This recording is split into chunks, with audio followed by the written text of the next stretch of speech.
السلام عليكم، ازيكم؟ معاكم فاطمة ابراهيم. النهاردة هنعمل اللبن الرايب بطعم حلو قوي، وهنعمل منه برضو الزبادو اللي الاطفال بيموتوا فيه، وبيبقى حلو جدا لو ياخدوه معاهم للمدرسة. يلا بينا نشوف الطريقة وجربوه وولادكم هيحبوه قوي. اول حاجة هنحتاجها لتر من اللبن الساقع اللي هو الحليب. ده هنقسمه لجزئين، اول جزء هنحطه في حلة على النار هتبقى 3/4 الكمية، والربع الباقي هنحطه في كوباية تكون كبيرة كده واسعة. هنحط ربع الكمية بتاعتنا علشان ندوب فيها بقية المكونات، وهنحط عليهم كوباية زبادي بما يعادل 3 معالق كبار الزبادي العادي اللي احنا بنجيبه من السوبر ماركت، وهنحط عليهم 3 معالق كبار لبن بودرة اللي هو اللبن النيدو، ومعلقة كبيرة نشا. وممكن برضو ان احنا نحط اختياري ذرة فانيليا كده صغيرة بودرة او سايلة، برضو بتدي طعم حلو جدا. هنقلب بقى المكونات دي كلها مع بعض كويس. لو اسهل لنا برضو ان احنا نحطه في الخلاط علشان يدوبوا كويس قوي. و3/4 اللبن اللي كنا حطيناه في الحلة هنحطه على النار لغاية ما يغلي كويس قوي، واول ما يغلي هنرفعه من على النار، وهنحط عليه بالتدريج الكمية التانية اللي كنا مدوبين فيها المكونات بتاعتنا. هنبدأ كده ان احنا نحطها سرسوب خفيف جدا، ونبقى بنحرك كويس قوي بالويسك او في الخلاط، المهم ان هو ينزل سرسوب كده خفيف مع التحريك المستمر كده بالشكل ده. بعد ما نخلص الكمية كلها، ده كده خلاص جهز معانا. ده اللبن الرايب اللي قلتلكوا عليه، بيبقى طعمه حلو جدا، خصوصا انه بيبقى مش مزز قوي، فبيبقى فعلا طعمه جميل قوي. اول جزء هنخليه سادة، ده زي ما قلتلكوا بقى بالليل كده بعد العشاء نشرب منه كوباية، بيهدي المعدة جدا وبيبقى جميل قوي، انا معدتي بترتاح عليه قوي.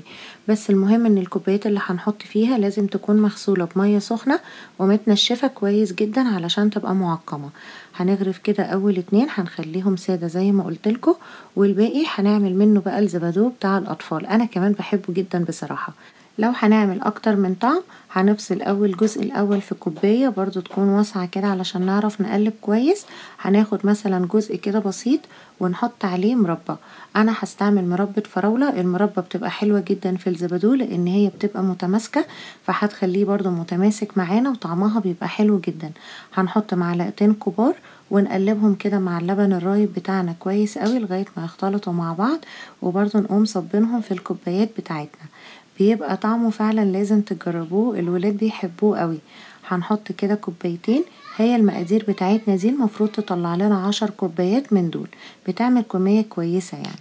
هعمل كمان نكهة بطعم الخوخ، برضو نفس الطريقة هي هنفصل جزء من اللبن الرايب بتاعنا في كوباية تكون واسعة، وهنحط عليهم اي نوع مربى احنا عاوزينها، طبعا على حسب الاختيار ايه.